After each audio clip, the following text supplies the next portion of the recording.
Hello friend, welcome to my mini blog. माझ्या चॅनलवरती नवीन असाल तर लवकर सबस्क्राईब करा, शेअर करा. सो माझा आहे हा फेवरेट टेडी गोलू मोलू आहे. सो मी यालाच कुशाला घेऊन झोपते. तर मी माझं सकाळचं जे पण रुटीन होतं फटाफट माझं आवरून घेतलं. गोल्डनची वगैरे घडी वगैरे करून घेतली.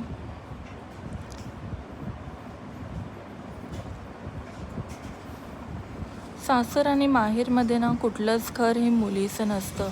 काही दिवस तर सासरी जातात तर काही दिवस माहेरी. सो मुलीला एक स्वतःचं पण घर असलं पाहिजे. सो मी माझं इथे थोडासा कचरा वगैरे काढून घेतला. माझी रूमची थोडी साफसफाई करून घेतली. तर मी तुम्हाला हा माझा थोडा छोटीशी गॅलरी आहे त्याचा व्ह्यू दाखवते. तर इथे तुम्ही बघू शकता ही गॅलरी आहे. आणि माझ्या आता व्हॉईसमध्ये पण तुम्हाला लाईक भंगारवाला टाईपचा आवाज येत असेल तर आमच्या इथे खाली भंगारवाला पण येतो, तर त्याचा पण साऊंड तुम्हाला याच्यामध्ये